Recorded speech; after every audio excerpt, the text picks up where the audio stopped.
Dear students, ये video में 7th class S7 2023 का पेपर सॉल्व करेंगे, कंटिन्यू करेंगे।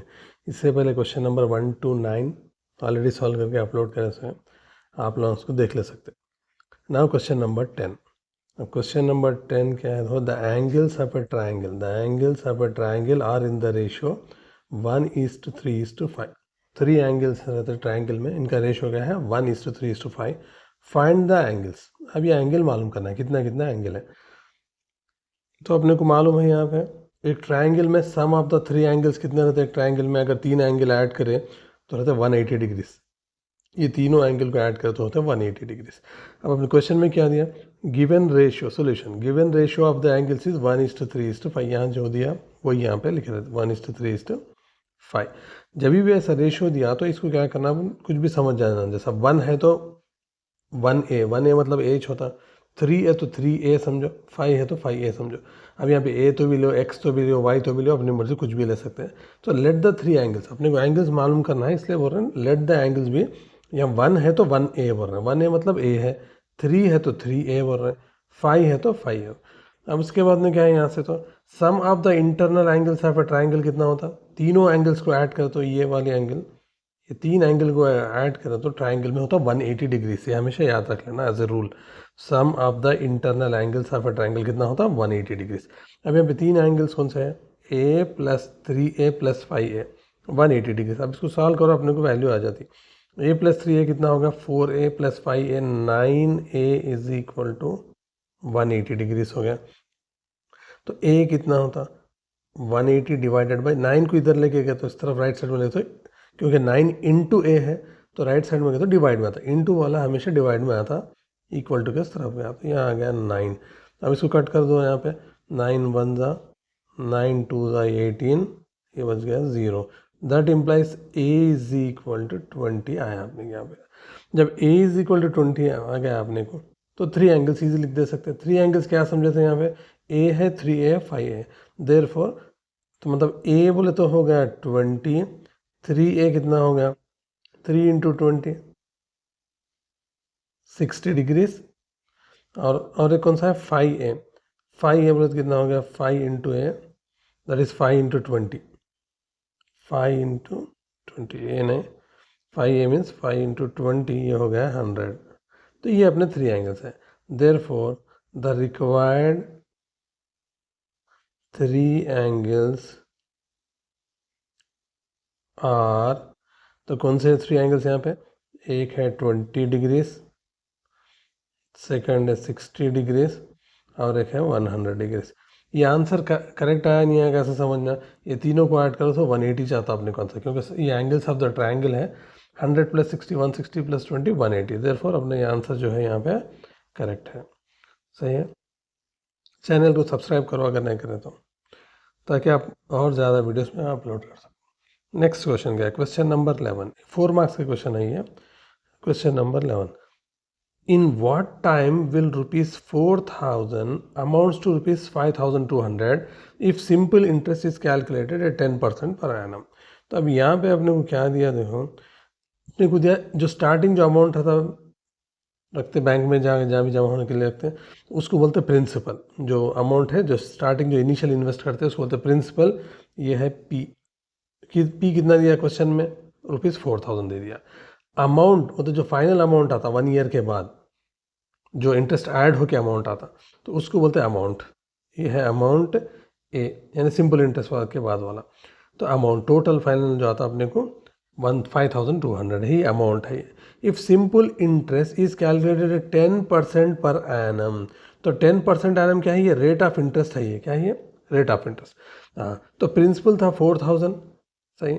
अमाउंट कितना है? 5,200 आता है एक साल के बाद, अगर 10% इंटरेस्ट रहा तो सिंपल इंटरेस्ट कैसा मालूम करते हैं? ये अमाउंट में से प्रिंसिपल जो शुरू में रखे थे उसको माइनस करना, अमाउंट माइनस प्रिंसिपल करते सिंपल इंटरेस्ट आता। तो 5,200 माइनस 4,000 आ गया अपने को सिंपल इंटरेस्ट। कितना आया अपने क्या इंटरेस्ट? 1,200 आया। मतलब कहीं बैंक में अगर 4,000 रखे हैं, 10% वहाँ पे रेट है, तो एक साल के बाद 1,200 एक्स्ट्रा के साथ 5,200 देता हूँ। अब यहाँ पे क्या मालूम करो वरना, इन वाट टाइम, यानी कितने टाइम में ये 1,200 होते हैं पूछ रहा हूँ। अगर एवरी ईयर 10% से ग्रो हो रहा पैसा, इंक्रीज हो रहा है, तो कितने टाइम के बाद ये 4000 जाके 5200 होते हैं बोला। तो अपने एस आई आ गया यहाँ पे 1200।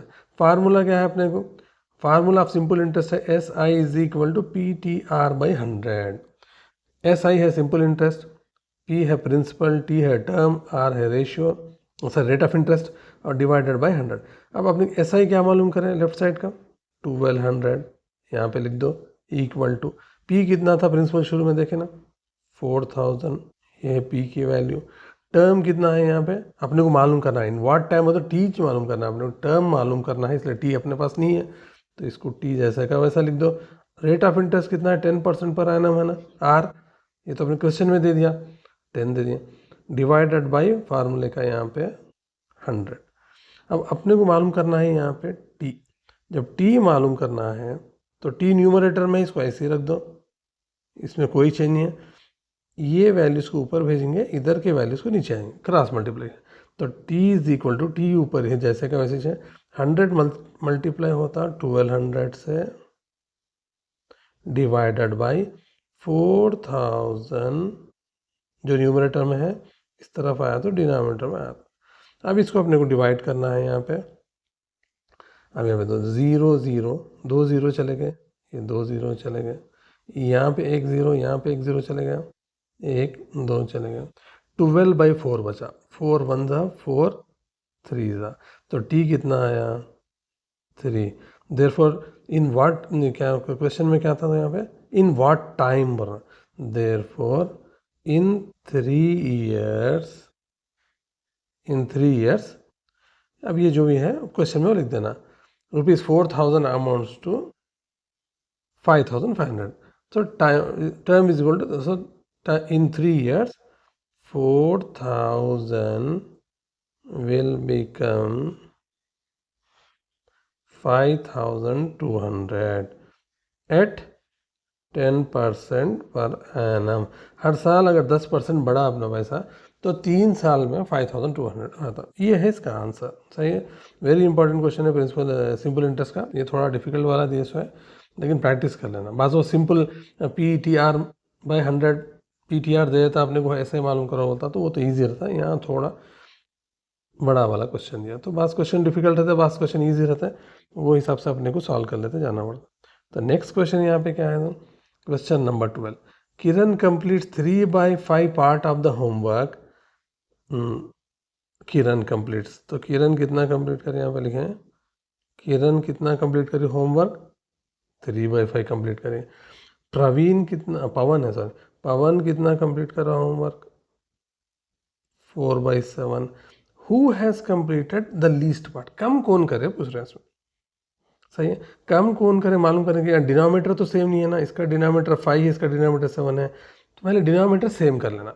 डिनोमिनेटर सेम कर लेना वो तो सिंपल है, इसमें 3/5 लेना, ये वाले इसको मल्टीप्लाई और डिवाइड ये दूसरे वाले के डिनोमिनेटर से करना, 7/7 कितना होता है यहाँ पे 7/7, तो 3/5 को 7/7 से करना मल्टीप्लाई, 4/7 को 5/5 से मल्टीप्लाई। क्यों कर रहे हैं सर, डिनोमिनेटर सेम ला लेना तो इजी कैलकुलेट कर ले सकते हैं। 7 3 21 हो गया, तो ये किरण का जो वैल्यू है कितना है 3/5 को क्या लिख रहे हैं मल्टीप्लाई 7/7 कर रहे हैं। क्यों कर रहे हैं, डिनोमिनेटर 35 आ गया।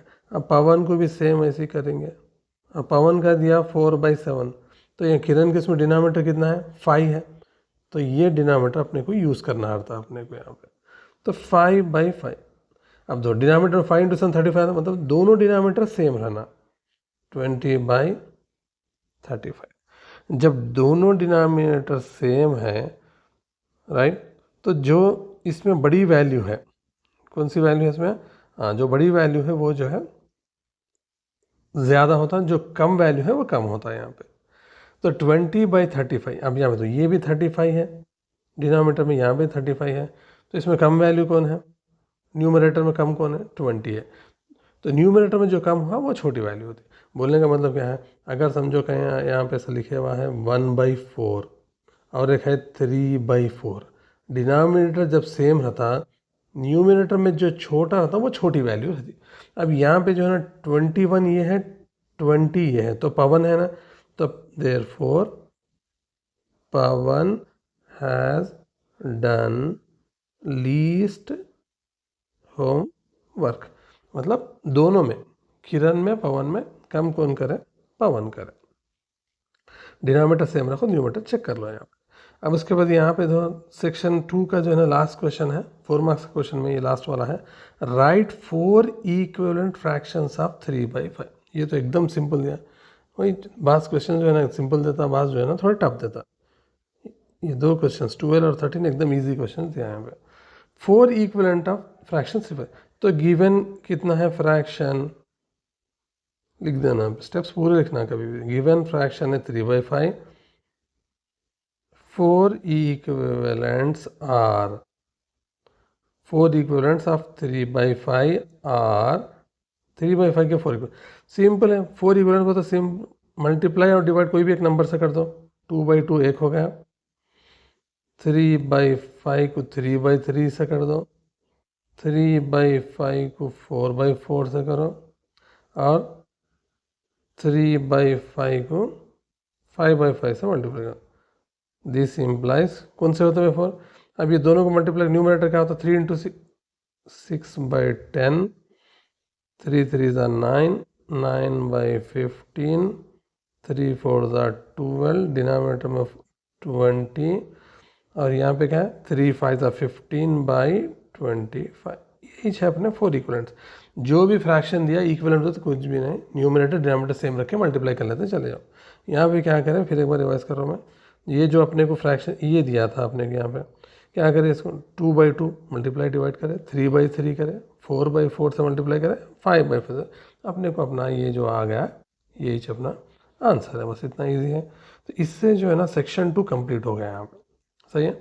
सेक्शन 2 यहाँ पे कंप्लीट हो गया, सारे क्वेश्चन का नाम है सेक्शन 1 सेक्शन 2 के, वीडियोस चेक कर लो आप, डिस्क्रिप्शन में वीडियोस भी रहते हैं और प्लेलिस्ट में मिल जाता है आपको। ये वेरी इंपॉर्टेंट क्वेश्चन है, इससे 1 अक्टूबर 23 में आया। तो नेक्स्ट वीडियो में सेक्शन 3 जो 6 मार्क्स के क्वेश्चन है उसको सॉल्व करेंगे। तो सब्सक्राइब और शेयर करो ताकि मैं आप लोगों को ज़्यादा वीडियोस डाल सकूँ। अगर कम लोग सब्सक्राइब करते तो ज़्यादा वीडियोस अपलोड करने नहीं आता। तो थैंक्स फॉर वॉचिंग।